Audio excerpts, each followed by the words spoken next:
Jessica! Jessica! Jessica! Jessica! All right.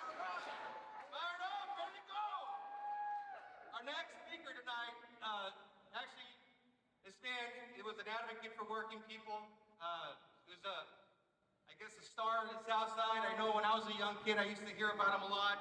All the things he done for all of us Southsiders out there. I have the pleasure of introducing him tonight.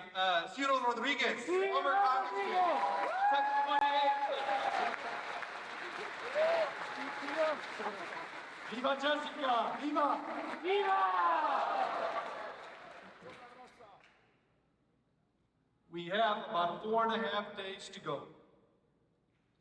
I'm going to ask you to make every effort to reach out to your family, your friends, those people that you might know in Laredo or elsewhere that live within the district. Because that's what's going to make the difference. Jessica knows that no one can win on their own. It takes each and every one of us to make that happen. Jessica Cisneros made the decision to run and asked us for the honor and privilege to represent us in Washington. She needs our help. She has worked hard to earn our vote. She deserves our support. Are you with me in supporting Jessica? Yeah!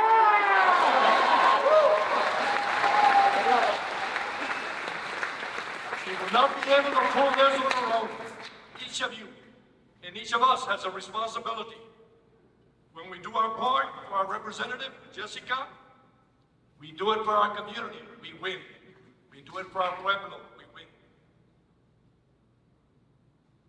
It starts with each and every one of us. Are you with Jessica? Yes! Will you continue to work to get out the vote on election day in the next 3 or 4 days?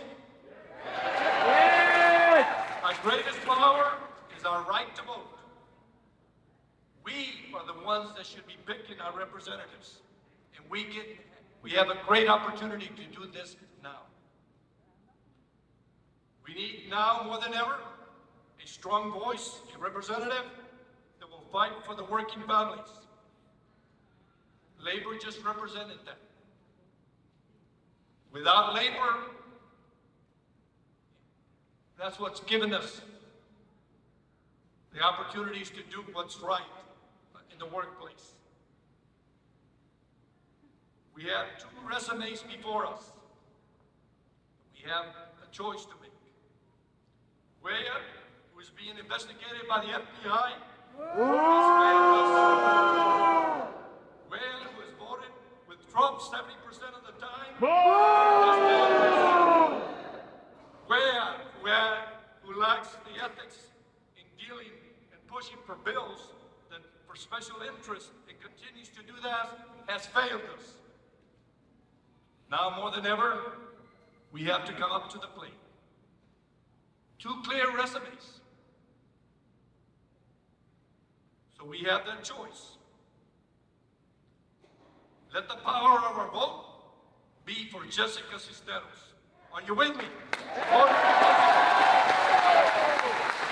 Jessica has earned the support of working hard people, going house to house, knocking on doors. People have made her a stronger, more committed fighter and prepared to deal with the issues that confront us. I feel proud as a former member of Congress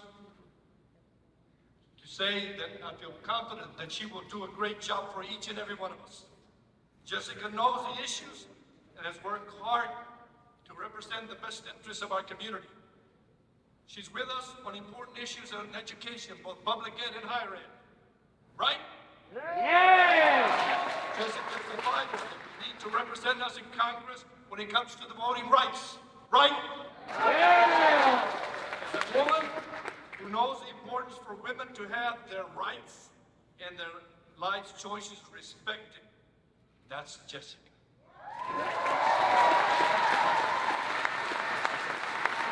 Jessica will represent working families.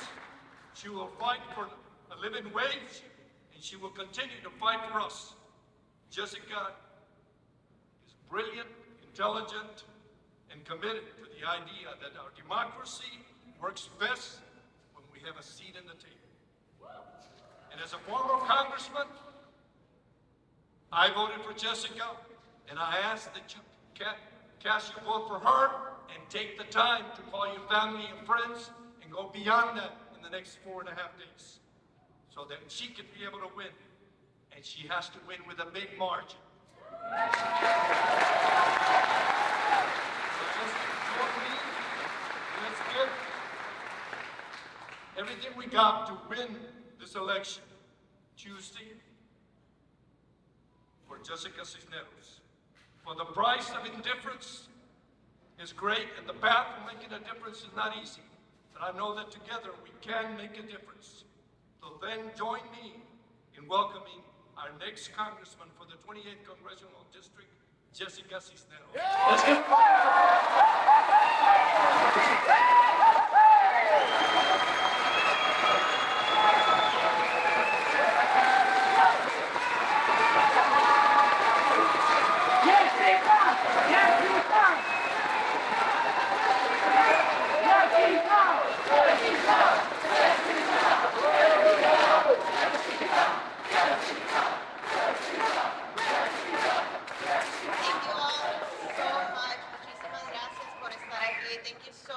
for being here.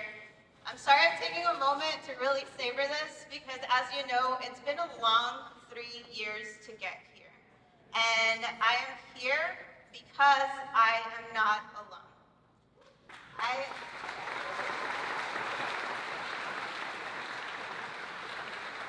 As you all know, the reason why I am such a huge advocate and want to be your champion for working people in Texas 28 is because I was raised by 2 working people, my parents. Woo! Unfortunately, because they are working people, weren't able to join us here in San Antonio today, but they're out there holding the fort down in Laredo, Texas, which is my hometown.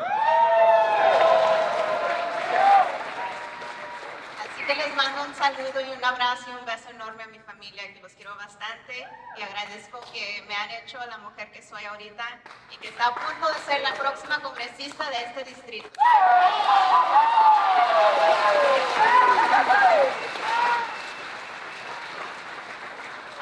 So if you're here, it's because you know about my story and you probably see yourself reflected in our campaign and in our message. I'm the proud daughter of 2 Mexican immigrants that started off as farm workers here in this country, and they've been fighting every single day for their American dream.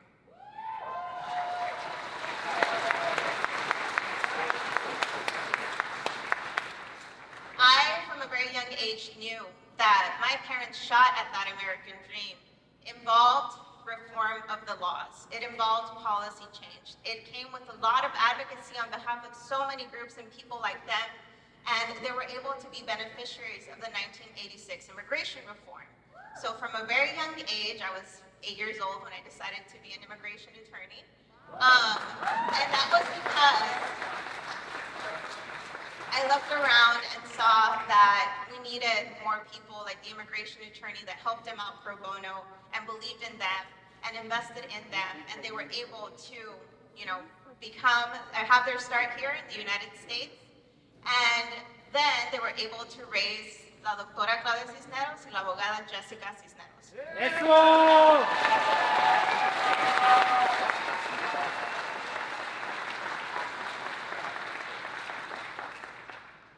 Despite, so much talent, so much potential, so much hard work ethic in our district, and I saw it because I know one of my parents' proudest moments was when they were in a gym like this at my high school graduation.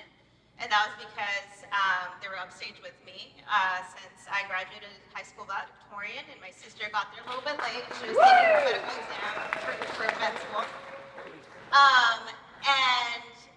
I kept looking around and seeing all that talent, all that potential, all the families that were there to cheer on their graduate, but at the same time be very, very aware that because of the cards that we were dealt, my sister and I and my family were very much the exception and not the rule. I remember my parents sitting me and my sister down because they started their own small business, a trucking logistics business back in the 90s. But after 9/11, there were trade slowdowns and they had to shut it down. And I remember how difficult it was during those times, just trying to make ends meet. I remember seeing my parents very stressed out, and as much as they wanted to protect me and my sister from knowing the truth, I mean, we were very aware, right? We were pinching pennies. We weren't sure if we were able to pay our mortgage in time. We weren't sure if, we could even afford a Happy Meal or even something from the dollar menu. We were there. And the things that got us through are the same values that get South Texans through every single day, which are faith, hard work, and familia. De que tenemos el compromiso a nuestras familias y que vamos a hacer todo lo posible para salir adelante y echarle todas las ganas. And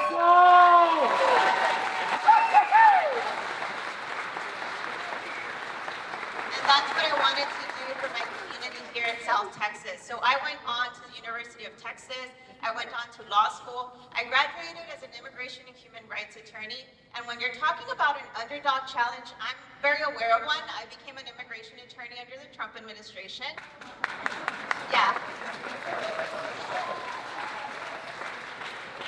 And, I remember thinking during that time about how many families I got to work with, families that looked just like my own. Actually, my first case was a Mexican family of 4, 2 daughters, mom and dad.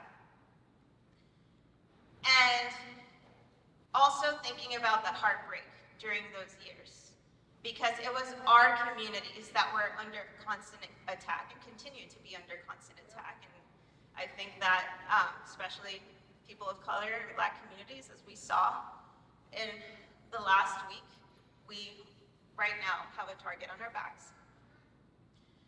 And I decided to keep on fighting. I remember, unfortunately, having to console too many moms, too many family members in the courtroom, because I just saw their American dream being torn apart in front of them and their family being torn apart. And I remember the frustration that I felt when judges would tell me, I want to help you, I want to help your client, but I just can't because the law just isn't there. And then I remember thinking, well, that's probably what my parents heard too back in the 80s before the immigration reform happened. During this time, I was approached to run by Justice Democrats. And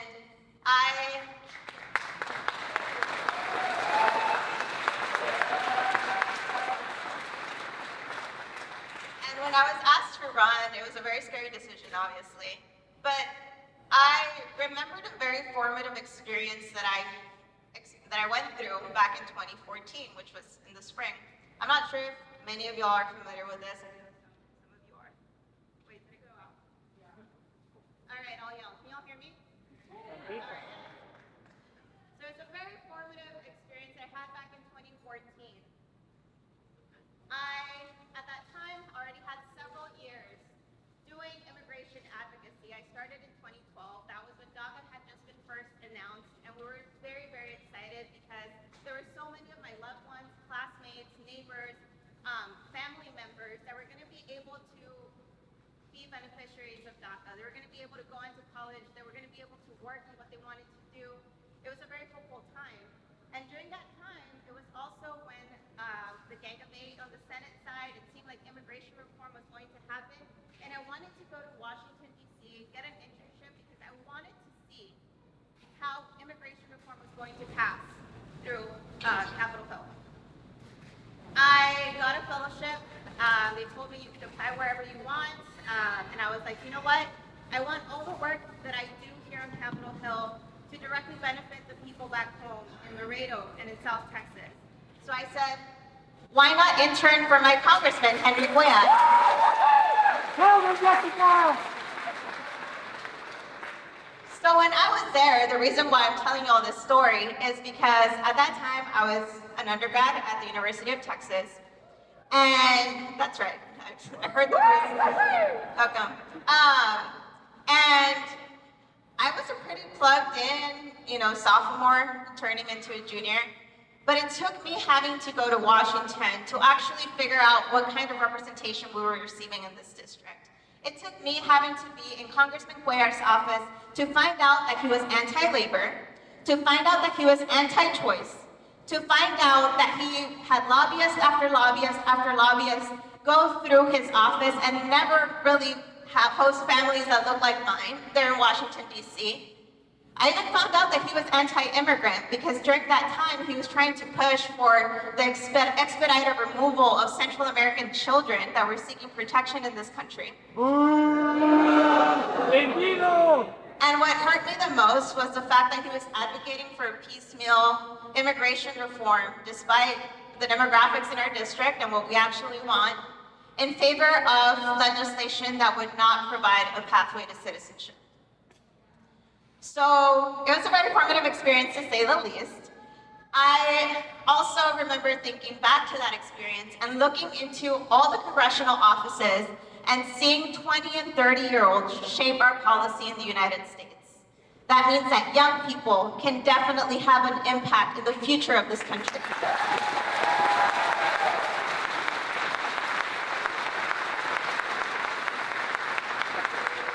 So when I was asked to run, I thought about that. I also thought about how so many people in the district also probably weren't really aware the kind of representation that we were receiving, because, like I said, it took me having to be in that office, and up to that point, up to 16 years to that point, no one was holding Henry Cuellar accountable and no one was giving him a primary for his life. So, at that time, it was a very scary decision because no one in the 16 years had really stepped up and run against him. But at the same time, I knew that I was not going to do this alone. And today, it's a testament that I'm not doing this alone.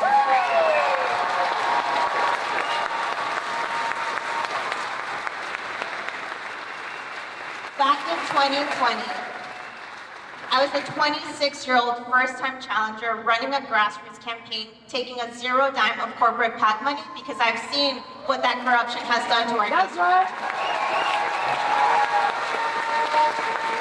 Right. And together we made history because we were 3 points away from toppling that very entrenched incumbent. And now it's 2022, and we're back to finish the job.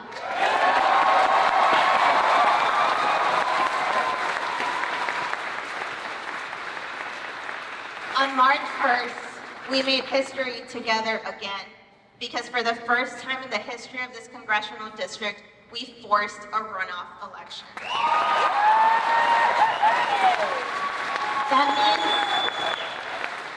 That means that over half of the voters in the Democratic primary said that Henry Cuellar does not deserve another term.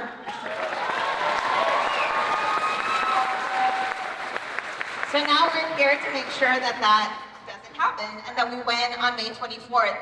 But before I pass on to the asks that I'm about to make and introduce someone who's been an incredible fighter and partner in this fight, I wanted to read to y'all a paragraph of a letter that I just received a little while ago as we were waiting to come on stage.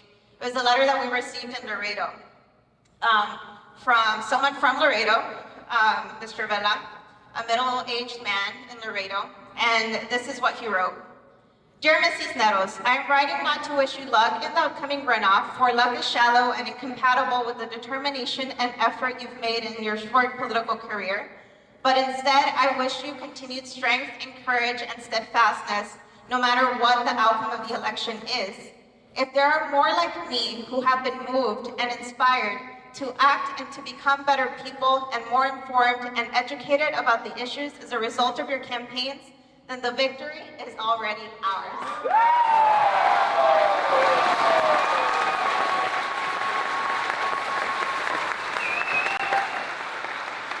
The victory is already ours. The victory in advancing the conversation about why we need Medicare for all, a single-payer healthcare system so that we all have healthcare in this country, and that this healthcare is recognized as a human right, that we already won, that the victory is already ours, that we're fighting for a livable wage in this country so people don't have to work 2 or 3 jobs just to make ends meet, that we're fighting and the victory is ours in our fight for reproductive freedom, that we already won against building a border wall in this country, that we are fighting and the victory is already ours for the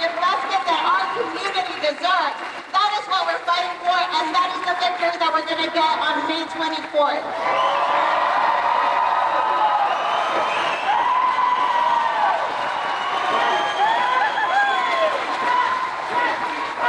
Yes, he can! Yes, he can! Yes, he can! Yes, he can! Yes, he can!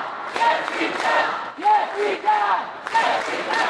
Thank you all so much for all of the support that you're giving this campaign. I truly mean it when I say that we wouldn't be here if it weren't for all of you, if it weren't for all of you backing this campaign. Because when we started off in 2019, back in June of 2019, there were a lot of people saying, Jessica, why are you doing this? Why are you picking this fight?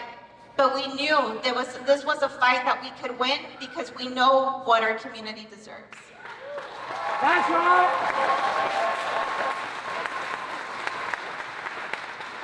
But the fight isn't over. Today is the last day of election day. Like Leonard said, we are in the last few hours of early vote. If you haven't gone out to vote, there's going to be a chance right after this. We're going to go walk to the polls or drive to the polls, whatever you prefer. We're going to be voting at the Claude Black Community Center. We're going to be doing that again, together, because that's how we're going to win this fight.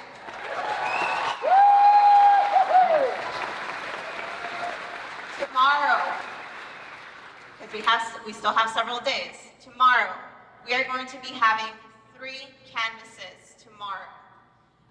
If you are launching one of our canvases, our endorsers, are they here today? Please. Jalen, Terry, and Frank. I'm not sure if they were able to make it. They're probably really busy. But they're going to be hosting and launching canvases tomorrow. So make sure that you sign up for a shift. Make sure that the day after that you sign up for a shift. Make sure that the day after that you sign up for another one. Election day, we are shutting down the polls.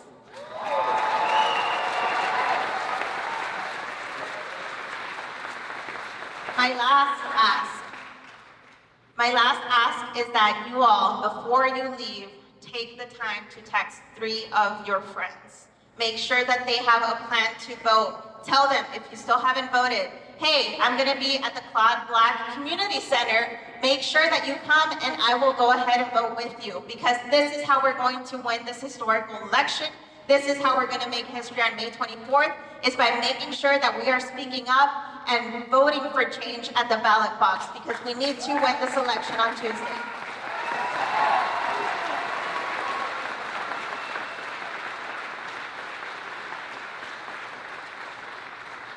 We're going to have a lot to celebrate on May 24th. I turned 29 on May 24th.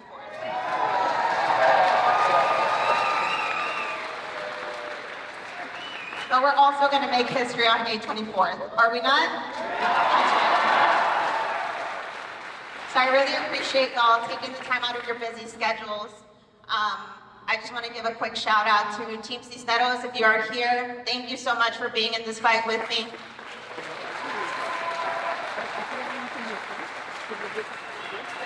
And the last thing that I'll say is that one of the evidence that we have about our victory already being ours is that one of the things that I wanted to do with this campaign back then when I launched, like I said, in June 2019, was that I really wanted to center the voices of people here in this district, and I wanted to uplift them. Because for a very long time, especially under the Trump administration, we had been talked about a lot, but never really heard from us, from our community. And it's been the honor of a lifetime to be able to create partnerships both within and outside of the district to make sure that after we win on May 24th, that after we win in November, that we are going to deliver on our campaign promises and make sure that we are fighting for working class champions here in this district. So with that, I'm going to introduce someone that is very inspiring to me. And the reason why I say that is because one of the things that you are voting for when you vote for this campaign, when you mark our name, my name, Jessica Cisneros, on the ballot, is that you're not just voting to, change the kind of votes that the congressperson in this district makes. That you're not just voting and having control over, yes, I'm going to vote for this, or no, I'm going to vote against this, but that we're actually making an effort to build a multifaceted approach to how we're going to be building power in this community. That it's not just about voting, that it's also about attending events like this, that it's also about organizing the people around you, that it's also fighting to make sure that we are strengthening our unions, that we are fighting and approaching this in a multifaceted manner. And for some people, especially folks that are already out there making and championing for working families in Congress, it's making sure that we are deepening the bench and electing more Democrats like us up and down the ballot.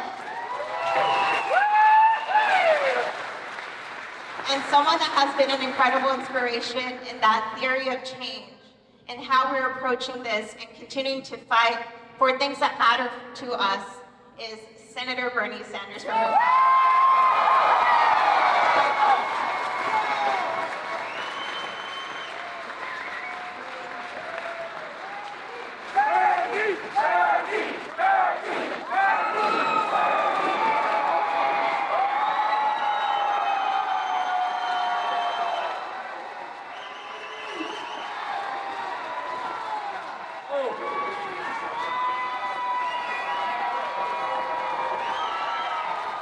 Thank you, San Antonio.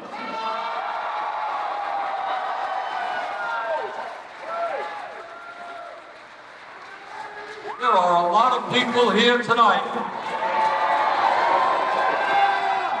And that tells me that you're looking at the next congressperson from this district. That's right.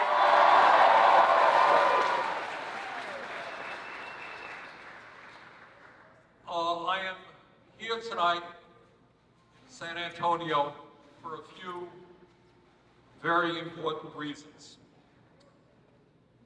And the first reason is, I think all of you know, is that throughout Texas, throughout Vermont, throughout this country, millions of our people are struggling to keep their heads above water economically. Yeah. In the richest country in the history of the world, half of our people are living paycheck to paycheck. 70 million Americans are either uninsured or underinsured, and when they get sick, they can't afford to go to the doctor, and some of them will suffer and die as a result.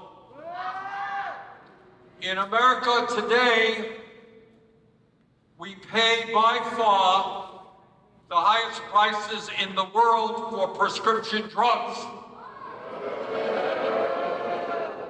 Drug companies, year after year, make huge profits, and 1 out of 4 Americans who get a prescription from their doctor cannot afford to fill that prescription.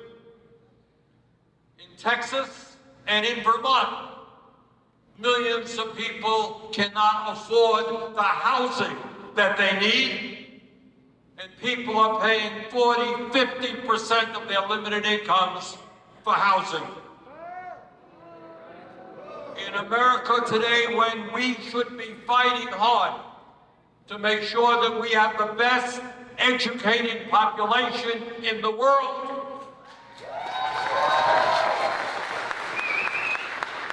tens of millions of young people leave school deeply in debt, and they're paying off their student loans decade after decade, and hundreds of thousands of bright young people who are so frightened of their student debt cannot even afford to get the education that they deserve.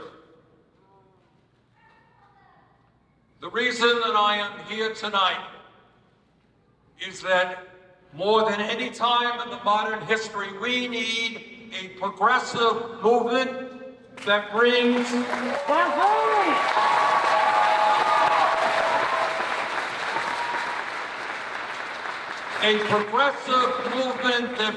the working families of this country together, Black and white and Latino, Native American, Asian American.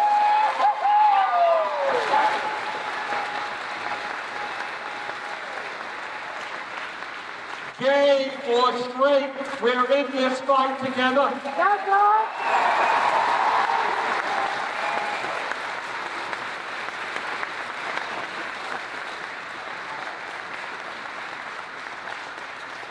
And we need representatives in Congress from the working class who know the pain that people are experiencing and are prepared to go to Washington and fight the working class of this country. And that person is Jessica Cisneros.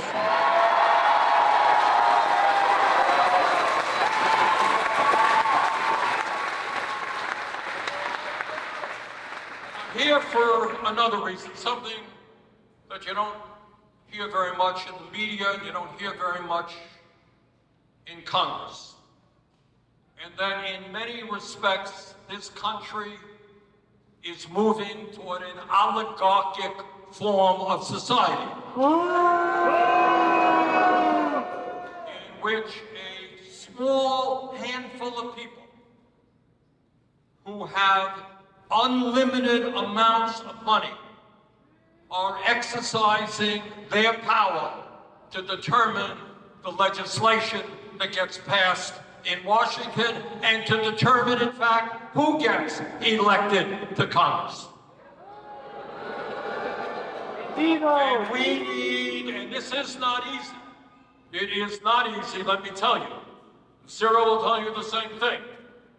We need elected officials who have the guts to tell the billionaire class they cannot have it all.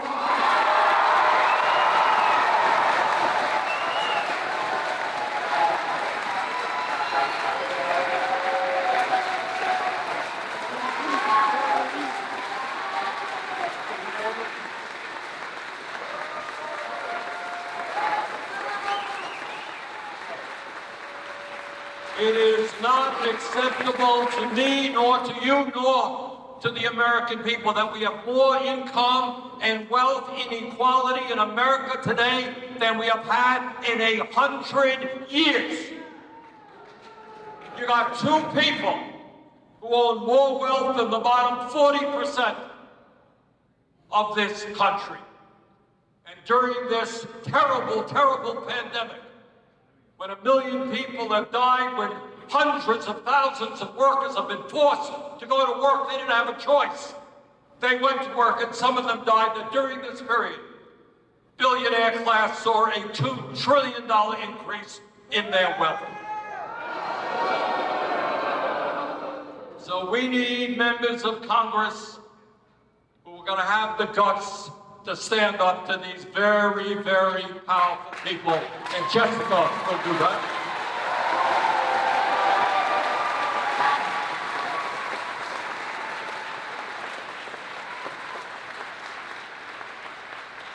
Jessica understands that the national minimum wage of $7.25 an hour is a starvation wage, and it's got to be raised to at least $15 an hour.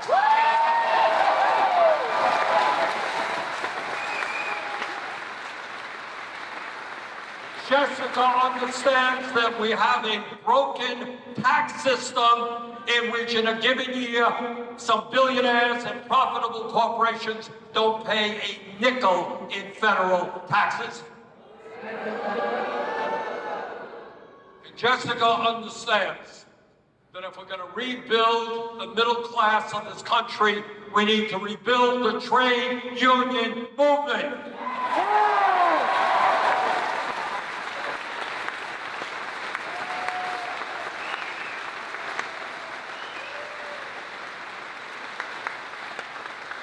Earlier today, I had the opportunity to meet with some great trade unionists here in San Antonio, and together we are going to rebuild the trade union movement and bring millions of workers into organized labor.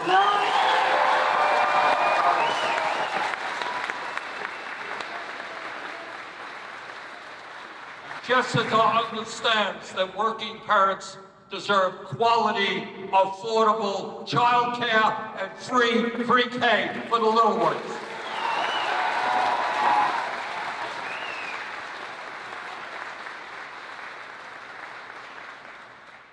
Jessica understands, and we see it with our own eyes every day, the fact that climate change is an existential threat to this planet.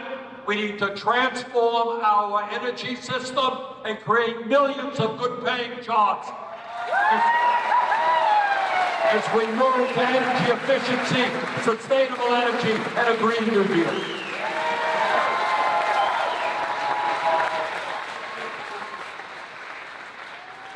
Jessica understands, as we all do, that there are people out there very consciously, in a very calculated manner, are trying to divide us up by the color of our skin and where we were born. And we just saw the horror that we saw last week in Buffalo. And Jessica is going to stand with progressives in Congress to do everything we can to finally end the xenophobia and the systematic racism which exists in this country.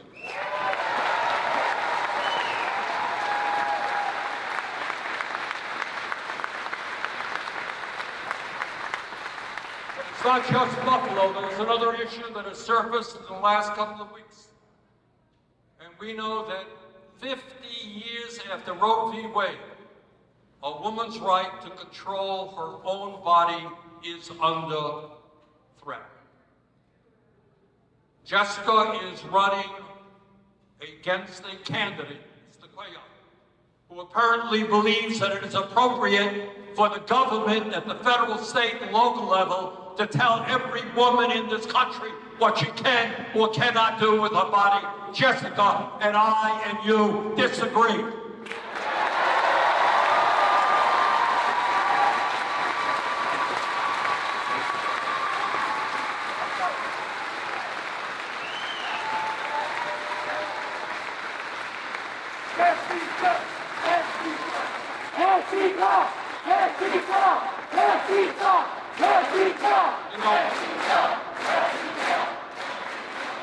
Think about the hypocrisy involved here. Think about these right-wing politicians all across the country saying, get the government off of our backs. We want to be free to do what we want to do. We don't want to wear masks. We don't want to get vaccines. We hate government. Get it off our backs. But apparently, it's okay for the government to tell every single woman in this country what she can do on a very personal and difficult choice.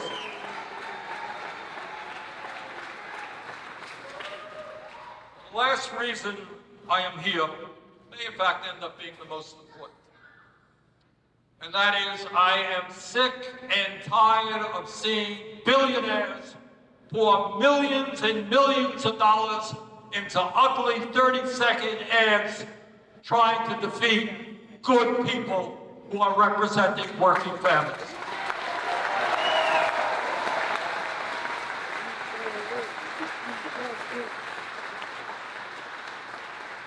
This is a real attack on the foundations of American democracy. Now, I think Jessica would agree with me that what politics is supposed to be about is people coming forward and saying to you, this is what I believe in, you disagree with me, we argue it out, and the voters make a choice about who's right, who represents their interest on the issues. But what we are seeing now in Texas District 28 and all over this country are billionaires who don't know South Texas, who could care less about District 28. They don't know you, they've never been here. They hire consultants who put these ugly 30-second ads on TV and in the radio. And what I say tonight, and I say it seriously, that even if you disagree with Jessica on this or that issue, you should vote for her to tell these billionaires they cannot buy elections. That's right.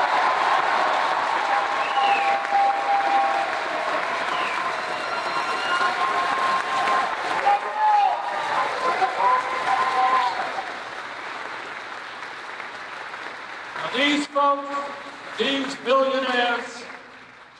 have spent millions and millions of dollars. They spent it in Ohio, they spent it in South Carolina, spent it in Pennsylvania, they're spending it in Michigan, and they're spending it here.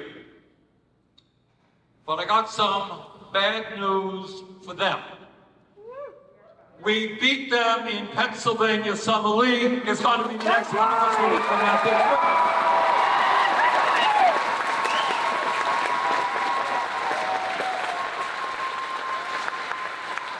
All of their money, millions and millions of dollars coming into Pittsburgh. We beat them, and we are going to beat them here in District 28, Texas.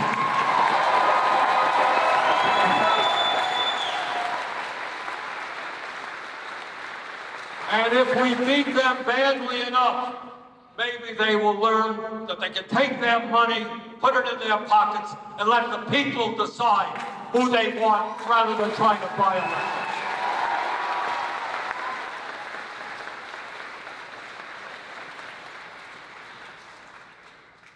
Look, I don't have to tell anybody here that these are tough times for our country. We see what's going on in Ukraine and climate change. It's a very tough time for the world. And I know, and Jessica knows, a lot of people are getting discouraged. A lot of people say, I don't want to vote, it doesn't matter. And I just have to say to those people that if you look at history, you understand that real change never takes place without struggle. That's what Frederick Douglass told us way back when.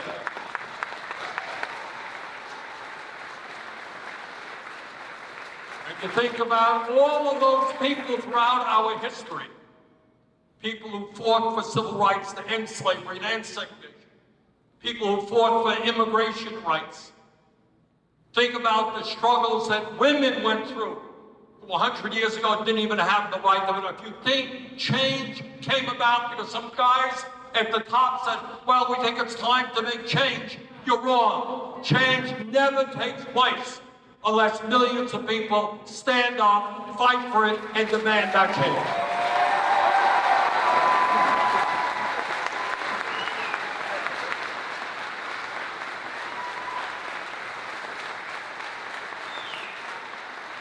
That's what this campaign is about. It's whether a handful of billionaires can buy this seat, or that we send Jessica to Congress who understands she is part of a movement who represents working families.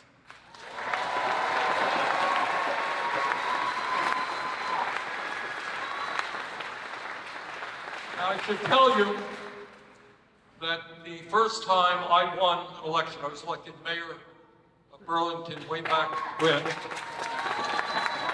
by the way, I want to invite all of you to visit us in Vermont. It's a little bit cooler in the summer. First time I won an election, on election night I won by 14 votes. They did a recount, it was 10 votes. Every vote counts.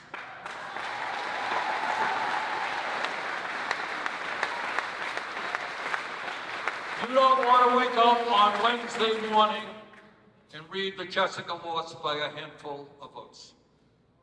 So what I would ask of all of you is in the next few days, do everything you can to bring a friend, a family member, fellow student, co-worker, whatever it is, bring him or her out to the polls. The truth is, the entire country is looking at this district right now. That's right. And what they are looking at and asking is whether a candidate of the people and for the people can take on and defeat powerful corporate interests. That's what this campaign is about, and that's why it is absolutely imperative that we do everything we can in the next few days to elect Jessica Cisneros as the next member of Congress from District 28. Thank you all very much.